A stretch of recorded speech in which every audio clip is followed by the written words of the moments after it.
All right, guys, what's going on? How y'all doing tonight? This is the Club the Man 93.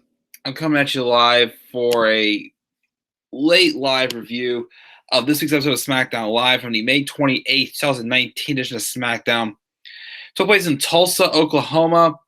It is the second to last episode of SmackDown Live before Super Showdown next Friday. Obviously, I'm just trying to chug through this and get to the to Super Showdown and get past this because these shows are right now are at its worst. And part of the reason, of course, is because it's building towards a glorified house show that I really couldn't give two craps about, honestly. I didn't watch the show live tonight again. I only saw the highlights because I had some friends over all day. And watching the highlights, I even just still thought the show was kind of dull. I mean, it was better than Raw for sure. It had a little bit of juice to it. I just still felt it was dull. It was like an okay, dull, barely passable show. I felt, in my honest opinion, and just I didn't see much of it. We had some decent matches, or decent moments, as well. But at the same time, I'm just like, I just really don't care. The wild card rule, this pointless Saudi Arabia show, it's just definitely a tough time right now to be a WWE fan, as I keep saying, but I am here live to give my brief thoughts on the show. Not going to say too much. What's up, GD, True Bactor? Hope you're doing well. Tyler said this show is boring. For sure, both shows are. That is the grade I have in math. Oh, dear. Tyler also hates roll-ups. Sorry, I said fruit roll-ups. But yeah, don't we all hate roll-ups for sure. But thank you guys for joining me live again. I'm not going to be able to say too much about this show again. I didn't watch it live. I just watched the highlights. So what I can tell you is, besides the notes on cage side seats. So Kevin Owens opened up the show saying that the thing that keeps him going is that he knows one day he will be able to beat Kofi Kingston in a little bit. If they wants to blame him for something, they can blame him for the pain that Xavier Woods is in, or in Kofi's fairy tale ending at Super Showdown, but they don't need to send him a card. They can thank him in person. Kofi has to tell Kevin to stop telling your lies. You're not a good person, but he's going to soften him up for Dolph Ziggler. He's just lying to himself, and he's not going to soften him up. What's going to happen is he's going to pay. Even though Kofi isn't at 100%, even though he hasn't really sold the injuries too well this week at all from the beatdown from Ziggler last week, he won't be stopped from making him pay for re-injuring Big E's knee and attacking Xavier constantly. He's going to leave here a very clean, clear-cut understanding of why he is the WWE champion. And we had the advertised match, Kofi Kingston versus Kevin Owens, a non-title match. Not a bad match. I still thought their Money in the Bank match was a little better than this. Just some near falls back and forth here. But just another match, of course, to, keep giving Kofi victories as, again, I can respectfully say, as champions. With something I noticed that SmackDown at least done right so far, knock on wood, is most of the time champions aren't losing clean in singles matches, which again I absolutely despise, because once again, if the champion is pinned in a singles match, why is he still the champion? Unless it's on a certain occasion, I see moments where it's like, okay, I will accept this and whatever. But most of the times I don't. But a couple near falls here, such as Owens hit a frog splash for 2. He had a senton Atomico also that couldn't put the champion down. He tries to go for into a pop-up powerbomb, but Kofi countered with a Trouble in Paradise, so he gets the victory over Kevin Owens. So I'm assuming this feud with him and Kevin Owens is done, because why would he have beat him at Money in the Bank and just beat him in a random singles match on SmackDown Live? So how is Owens going to be able to get another top opportunity anytime soon? So I definitely think this feud is basically done, and we'll have to move on from there. Backstage, we see Shane McMahon chatting with his buddies Elias and Drew McIntyre, who is here over on SmackDown, which once again, I still don't like how Drew McIntyre is being used as one of Shane's cronies, as he's just being reduced to just a bodyguard once again. And once again, this is a man who should be fighting for the Universal title and not being a staked bodyguard, especially when the feud involves somebody in Roman Reigns that McIntyre just hasn't been able to beat, whether it's in tag matches or singles matches. Why is he still being used as the bodyguard just to make him look worse? I still don't like that. R-Truth and Carmella running around backstage, obviously, because Truth is trying to avoid being pinned since he's a 24/7 champion. He says ever since he's won this title, people try to pin him at the airport, at the mall, even at the dentist's office. Of course, he hears someone coming, and then puts Carmella on his shoulders, and they start running. But then they see them R-Truth hide in like a little booth or whatnot. It was like a photo booth or something. He hides in there. Not sure where Carmella went. People run past and act like he wasn't there. Then he turns around and collides with Drake Maverick carrying his whole wanted posters and whatnot. And R-Truth, gets up. He takes out Maverick. Instead, though, he runs. You think R-Truth would run the opposite direction from where everybody else ran. He ran down the same hallway everybody else went, which made absolutely no sense to me why he would run that way. He just runs down the wrong hallway, in my opinion, I thought. So R-Truth basically was going to be asked to, getting his ass beat down there, but, who knows? But we had that. We had this in-ring promo with Daniel Bryan and Eric Rowan. Bryan mentioning how the WWE tag team is a bad joke. Of course, I tell the joke, knock, knock, who's there? Just the tag team, who's the tag team division? Exactly, basically, which is true because where the tag titles were being used at this point. Again, Bryan and Rowan, won the tag titles, and they were put on the pre-show against a Raw tag team in a non-title match, and the Usos beat them, which made no sense to me. And then, of course, on Raw, Ryder and Hawkins haven't been seen in a couple weeks, ever since the Viking Raiders squashed them like a couple weeks right before Money in the Bank. So, are we just going to get the match and put the titles on the Viking Raiders now, or are those titles irrelevant also? Because apparently those titles were on main event this week.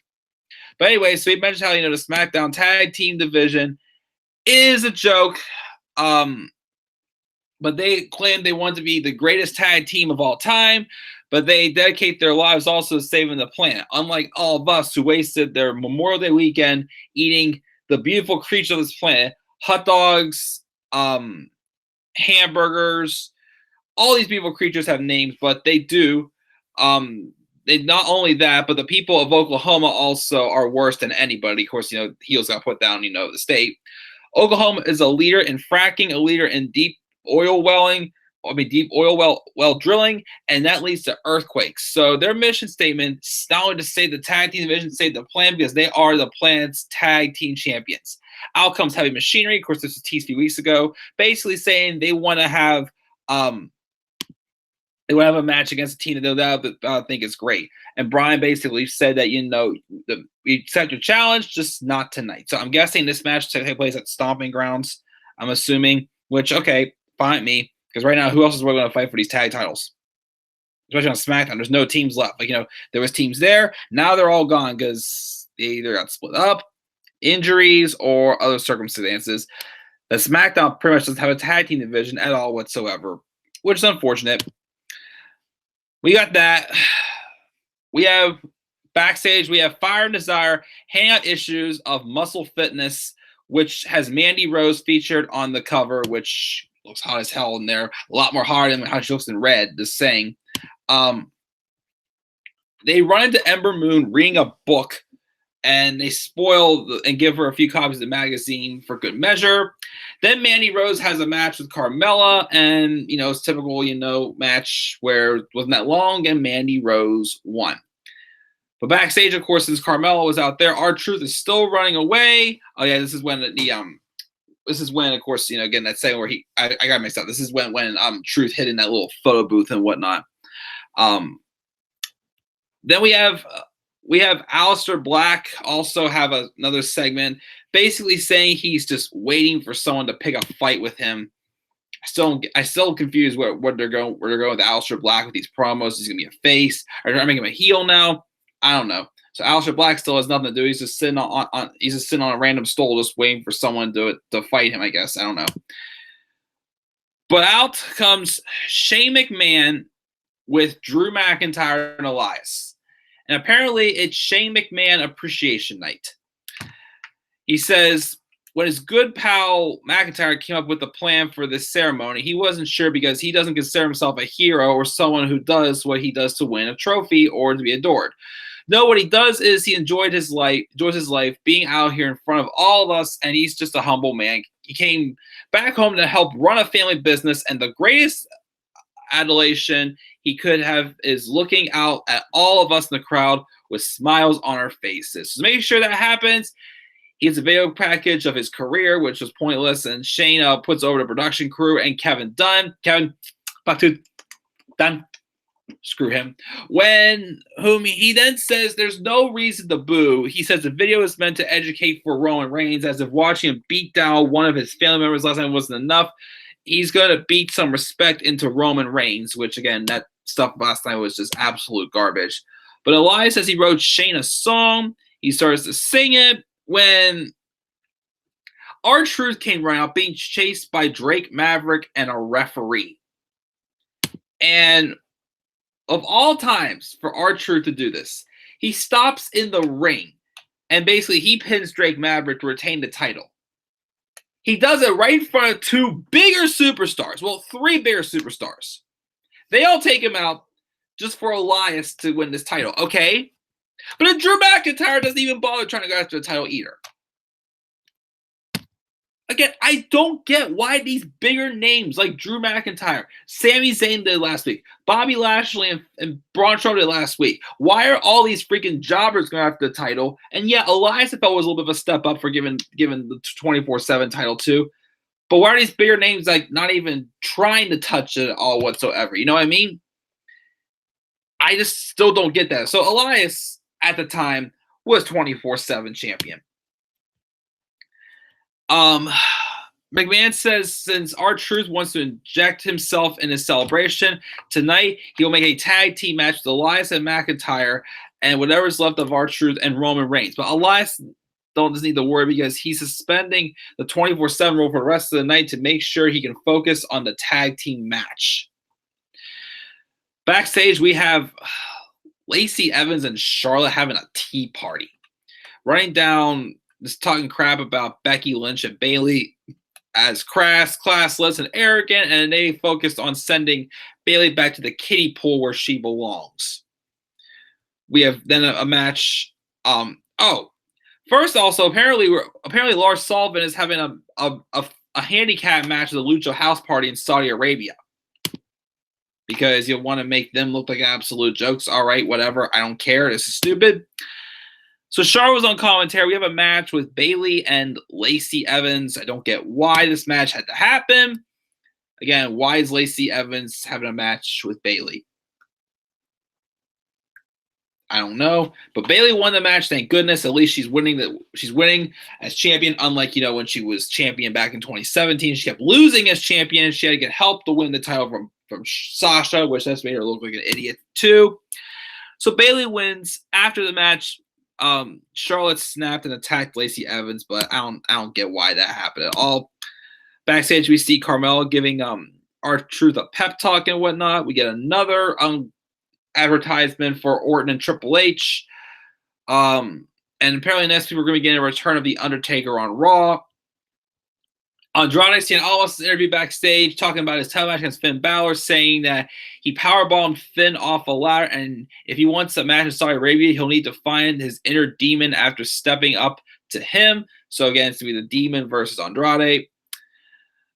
Then we have a replay of yesterday's Firefly Funhouse, and then before the main event began, Shane and his three goons attack R-Truth during his entrance. Then, of course, Roman Reigns comes out here and just to fight them off for a little bit before eventually he pins Elias with a spear. And then afterwards, of course, here and there in the match, Shane tried to get involved, but Roman beat him down. And then since the 24/7 rules back in place, he basically helped R-Truth regain his 24/7 championship. So whatever. So R-Truth regained the championship, and that's SmackDown. I didn't put any polls out for any grades or where the show's better. I gave SmackDown a C minus just to be nice because the opening match wasn't too bad, and then everything else was what it was. Just didn't really care much. So it was still a boring show, but I gave it a C minus. I gotta say SmackDown's better than Raw, but still just didn't care because this is building up for stupid. Glorified house show. Live chat. Let me see what we got here. Let me see here. What's the point of the wild card rule if it's having the same people? I completely agree, which once again, that's hindered really a big, reason why my fandom has died down over the past month. Kofi as champ is dull. Tyler thinks. I mean, I kind of disagree, but if you actually feel it's all right. These women's matches are so boring, not sexist. Would you rather have Kofi get the Universal title and WWE title, or Seth Rollins have the WWE title and Universal title? Good question. Not too sure, actually. I really can't decide, but that's not a bad question, though. Screw the wild card for sure. What's up, Robbie? Saying, Mike, I seriously can't believe they had Drake Maverick chase after Truth on 205 Live. They did? I ain't got to watch 205 Live yet tonight, but I'll have to check that out after this and maybe review it tonight, depending on how I feel. R-Truth is dumb as fuck for sure. I mean, he definitely is still has that thing, but I feel like it's just been on SmackDown Live. It's been a little bit more entertaining. But yeah, I do agree that him just stopping in the ring when Maverick was chasing after him, I thought was kind of dumb. Hashtag Mike and Mandy. Haha, yeah, right. It's not never gonna happen, Robbie. Triple H needs to be in charge. To Kobe's promo, I thought was embarrassing. Kevin Dunn is Vince's boyfriend. I guess so. Charlotte should be a face. In Drew's defense, he doesn't need that god-awful Applejack's title. He should be going after the Universal or WWE Championship Applejack's title. I love that name, Robbie. C for Tyler tonight. AJ should stay on SmackDown. He should be Daniel WrestleMania 35. And of course, GB True Actor says no surprise or pictures of AJ Styles. Guys, I'm sorry, it's kind of a dual review again. I didn't get to watch SmackDown, but so it was just meh. Gave it a C minus. Wasn't awful, but just didn't really care for it at all. I'll watch 205 Live, see if it's worthwhile reviewing, guys. Leave that down in the comment section below about SmackDown Live. Stop a like my videos, subscribe or comment to my channel. Follow me on Twitter, DemandRunning3, and I'll check my WrestleMania Experience documentary, guys. I'll see you guys in my next video, whenever they may be. So until then, guys, if I don't see you guys later on for 205 Live, in case I decided not to do it until morning, have a great night. I'll see you all later on. Peace out, everybody.